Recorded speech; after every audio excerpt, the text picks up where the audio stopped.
شعبان المعظم کے بارے میں کویشچن ہوا تھا کہ جو ہم 15ویں شب میں عبادت کرتے ہیں، جاگتے ہیں، لوگ مساجد کے اندر آتے ہیں، اس کی شرعی حیثیت کیا ہے اور کیا یہ کوئی احادیث سے ثابت ہے اس کی فضیلت وغیرہ؟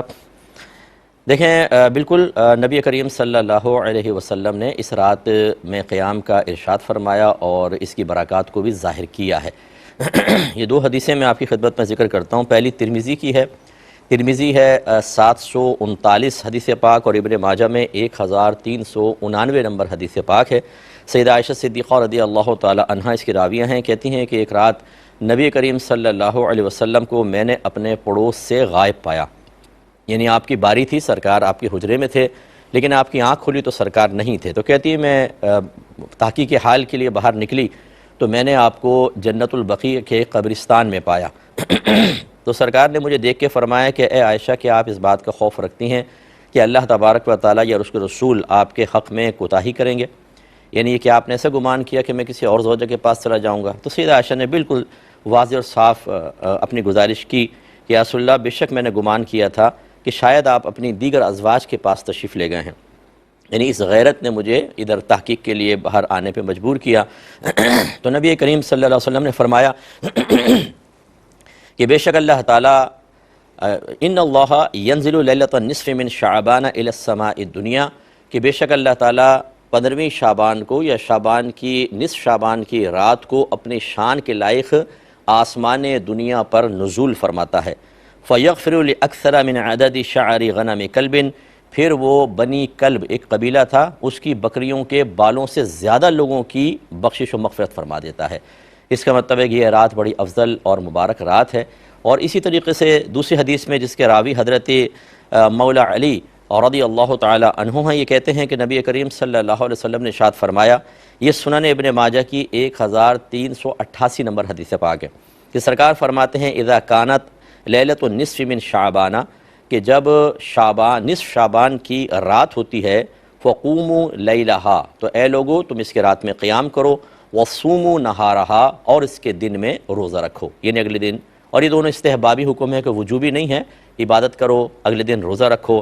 فَإِنَّ اللَّهَ يَنزِلُ فِيهَا لِغُرُوبِ الشَّمْسِ إِلَى سَمَاءِ الدُّنْيَا، کیونکہ اللہ تعالیٰ غروب شمس کے بعد اس رات میں آسمان دنیا پر اپنی شان کے لائق نزول فرماتا ہے۔ فَيَقُولُ، پھر اللہ تعالیٰ فرماتا ہے کہ أَلَا مِن مُسْتَغْفِرٍ لِي، کیا کوئی مجھ سے مغفرت طلب کرنے والا ہے؟ فَأَغْفِرَ لَهُ، تو میں اس کی بخشش فرما دوں۔ أَلَا مُسْتَرْزِقٌ، ہے کوئی رزق طلب کرنے والا؟ فَأَرْزُقَهُ، تو میں اس کو رزق عطا فرماؤں۔ الا مبتلن، کیا کوئی آزمائش میں مبتلا شخص ہے؟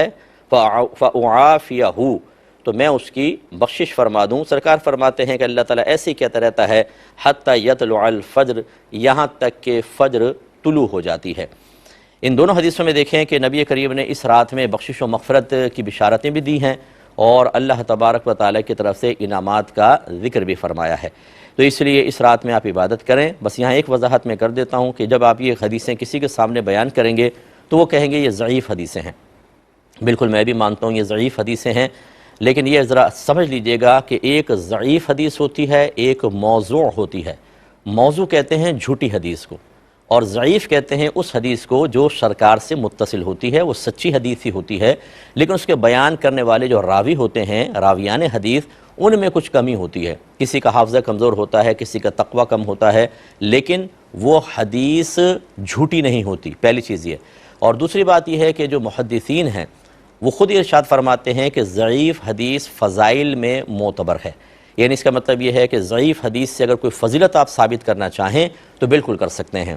میں معذرت کے ساتھ عرض کرتا ہوں، اگر کوئی سنیں تو بالکل اس کا مطلب آپ اس پہ غور و تفکر کر لیجئے گا۔ میں کوئی مناظرہ نہیں کرنا چاہتا، خدا نخواستہ، کہ آپ بھی یہ بات پڑھتے ہیں کہ ضعیف حدیث فضائل میں معتبر ہے، پھر مطلقاً ان حدیثوں سے ثابت شدہ عمل کی نفی کرنا کیسا ہے؟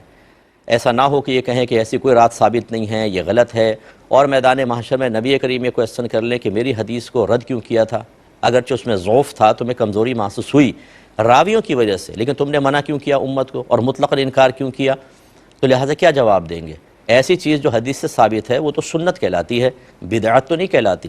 تو ایک تو یہ ہے۔ دوسرا ایک اور جہت ہے، وہ یہ کہ کیا اجتماعی طور پہ اس عبادات اختیار کر سکتے ہیں؟ جیسے مساجد میں آ جائیں یہ یہ وہ بعض لوگ کہتے ہیں کہ چلو ٹھیک ہے حدیثوں سے ثابت ہوا لیکن اپنے گھر میں عبادت کریں آپ مساجد میں آ جاتے ہیں وہاں پہ مجمع کثیر ہو جاتا ہے، یہ دکھائیں سرکار کے دور میں کہاں تھا۔ پہلی بات تو یہ کہ جب نبی کریم صلی اللہ علیہ وسلم کسی چیز کی فضیلت ذکر فرمائیں، میں دائرہ ادب میں رہ کے کویسچن کرتا ہوں تو کیا وہ یہ کہتے ہیں کہ اجتماع نہ کرنا بلکہ سنگل کرنا؟ بس کہاں لکھا ہے؟ نبی کریم نے تو نہیں فرمایا۔ جب ایک ترغیب دے دی تو وہ اجتماعی طور پہ کریں، انفرادی طور پہ کریں، یا مسجد میں کریں، گھر میں کریں، ہر چیز ہر طریقے سے مطلقاً ان فضیلتوں کو حاصل کرنے کی اجازت اس میں پوشیدہ ہوتی ہے۔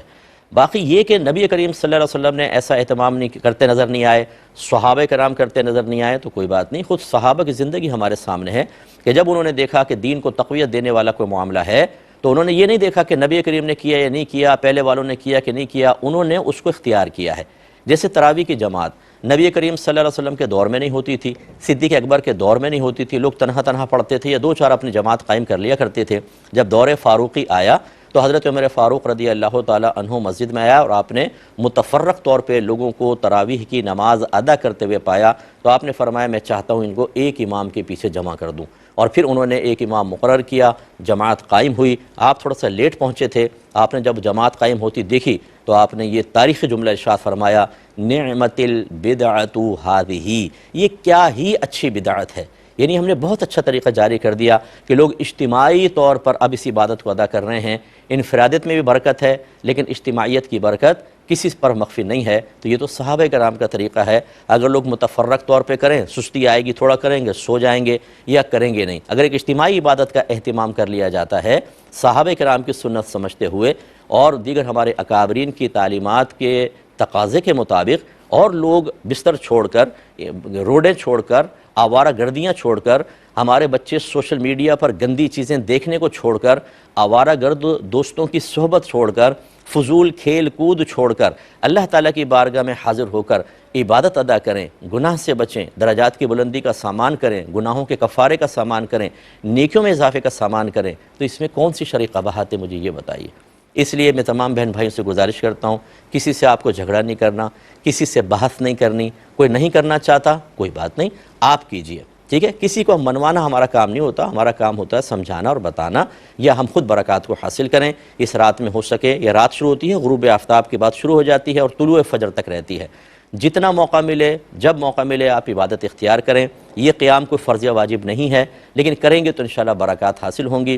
چاہیں تو پھر اگلے دن کا روزہ بھی رکھ لیں، یہ بھی باعث برکت ہے، نہیں رکھیں گے تب بھی آپ گناہگار نہیں ہوں گے، لیکن کریں گے تو انشاءاللہ برکات پائیں گے۔ جیسے نبی کریم صلی اللہ علیہ وسلم نے واضح بشارت عطا فرمائی کہ اس رات میں اللہ تعالیٰ بنی کلب کی بکریوں کے بالوں سے زیادہ لوگوں کو جہنم کی آگ سے نجات عطا فرماتا ہے۔ اللہ تعالیٰ سمجھنے کی توفیق عطا فرمائے۔